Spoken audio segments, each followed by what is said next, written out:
साधु कहता है बताओ तुम्हारे उस किए गए पाप से तुम्हारे परिवार वालों का हिस्सा कितना है? आपसे भी पूछूंगा कितना हिस्सा है फैमिली मेंबर्स का?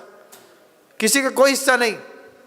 फिर वही साधु कहता है एक बार पता करके आओ परिवार वाले तुमको चाहते हैं कि नहीं चाहते? अरे ऐसे कैसे नहीं चाहते, हमारे घर में हमको सब चाहते हैं।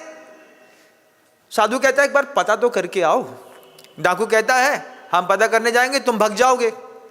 साधु कहता है इस पेड़ से मैं ऐसा चिपक जाता हूं, पीछे से मेरा हाथ बांध दो, मेरी टांग बांध दो, लेकिन एक बार अपने घर में जा करके जो मैं कह रहा हूं पता करके आओ कि परिवार के लोग तुमको चाहते हैं कि तुमसे चाहते हैं। एक बार पता करके आओ। उस डाकू के मन के अंदर इतना लगा कि ये साधु खुद मोटा सा पेड़ था, पेड़ से टिक करके ऐसा पेड़ को पकड़ा, बीच में पेड़ फंस गया। उधर कहता है मेरा हाथ बांध दो, मेरा पैर बांध दो और जाओ तुम एक बार पता करके आओ कि परिवार के लोग तुमसे चाहते हैं कि तुमको चाहते हैं। इतने में वो व्यक्ति गया, जाकर के परिवार वालों से जाकर के बोलता है, पहले तो वो साधु से बोलता है मैं कैसे पता करूं घर के लोग मुझे चाहते कि नहीं चाहते? बोले कुछ मत करना, शाम को जाना, जाकर के अच्छे से खा पी करके सो जाना, सो करके सुबह जितने टाइम पे उठते थे बस उतने टाइम पे उठना मत, बाकी मैं आकर के संभाल लूंगा। डाकू को साधु की बात पे विश्वास हुआ तो शाम को घर गया, अच्छा खाया पिया, खा करके सो गया। सोने के बाद सुबह 7:30-8 बजे उठता था, उठा नहीं। पत्नी आई उठाने, नहीं उठा। माँ आई उठाने, नहीं उठा। पुत्र आया उठाने, नहीं उठा। पड़ोसी आए उठाने, नहीं उठा। फिर क्या हुआ? फिर क्या? वैद्य आया, इनका तो उठने का टाइम आ गया है, अब ये नहीं उठेंगे। उतने में वो साधु आ गया, सब रोने लगे। रोते रोते साधु से कहते हैं बाबा हमारे घर के अंदर हमारा पति मर रहा है, तुम कुछ तो आशीर्वाद दो कि वो बच जाए। साधु कहता है बचा लेंगे, हमारे पास तो हमारी चुटकी का काम है। साधु ने झोले से पुड़िया निकाली, पुड़िया निकाल के कहा एक दवाई है उसको खिला दो, वो ठीक हो जाएगा। इतना सरल है? हाँ इतना सरल है। और तो बाबा जल्दी बताओ। आधी गिलास पानी लिया, आधी गिलास पानी में उसको घोला, घोल करके अब वो माँ उसकी रो रही थी। माँ रो रही थी बेटा हमारा बड़ा है, मर गया, अब हम इसके बिना नहीं रहेंगे, हम भी इसकी चिता में जल जाएंगे। पत्नी चिल्ला रही थी मैं भी सती हो जाऊंगी, मुझे इस जीवन से कोई मतलब नहीं है, अब तो ये गए थे मेरी जिंदगी बेकार हो गई। ऐसी रोती है पत्नी, बिल्कुल वो भी रो रही थी। पिता रो रहा था बेटा अब मेरे जीवन का कोई सार नहीं है। पुत्र रो रहा था कि पिता हमको अकेले में छोड़ करके चले गए। साधु बीच में खड़ा हो गया, व्यक्ति लेटा है। साधु ने गिलास में दवाई घोली, घोल करके कहता है परिवार वालों से इस दवाई से माँ रो मत, उसके साथ जलने की जरूरत नहीं है, ये दवाई बस पीनी है। हाँ तो पिला दो। नहीं, इस दवाई का खासियत है कि परिवार का कोई एक सदस्य पिएगा और वो मरेगा और ये जिंदा हो जाएगा। कोई भी एक सदस्य पिएगा, जो पिएगा वो मरेगा, ये जिंदा हो जाएगा। अभी वो मरे व्यक्ति के सामने माँ रो रही थी, क्या बेटा तुम हमको छोड़ के चले गए, 7 पुत्र थे उसके।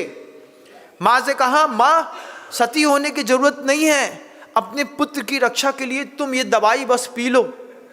माँ बोलती अब बेटा अब हम क्या पी लें, हम यही समझ लेंगे कि हमारे 6 लड़का थे।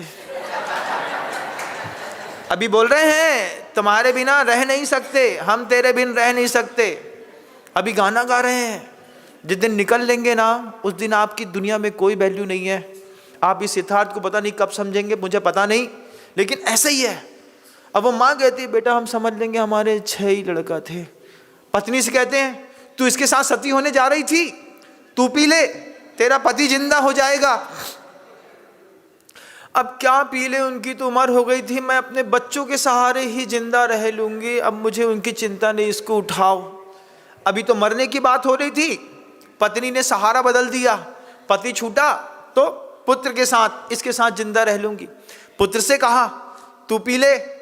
अरे अभी तो बाप की तो उम्र हो गई थी, अब मेरा तो पूरा जीवन है, मुझे भी संसार देखना है, मैं इसको कैसे पी लूं, अब इसको उठा ही लेता हूं, इस दुख को मैं सह लूंगा। पिता से बोला, जवान लड़का था, बड़ा, मर गया, तू पी ले, तू तो मरने ही वाला है, तू पी ले ना।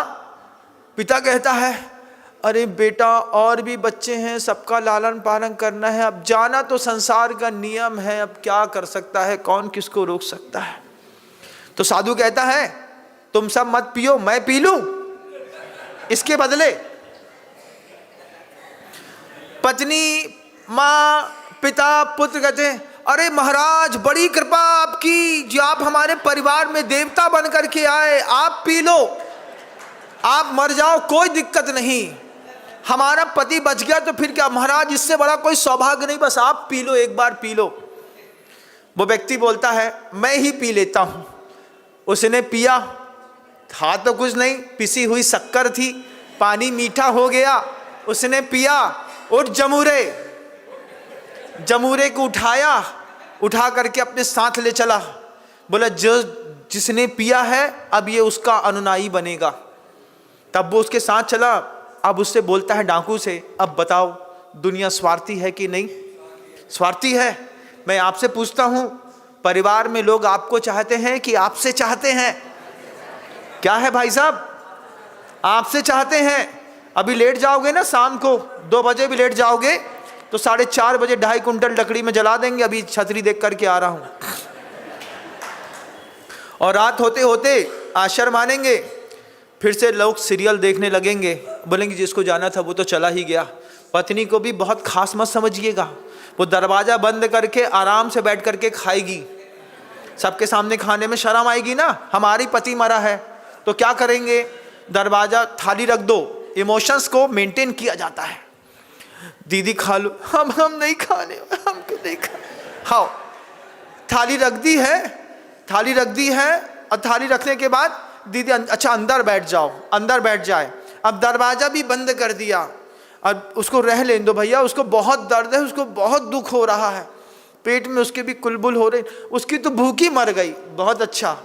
अब उसकी की माँ, तुम्हारी पत्नी की माँ ही थाली रख के आएगी, क्योंकि बेटी अपनी माँ से जितना अटैच्ड होती है दुनिया में किसी से नहीं होती। नंद पे भरोसा नहीं, परिवार के लोगों पे भरोसा नहीं, माँ पे भरोसा।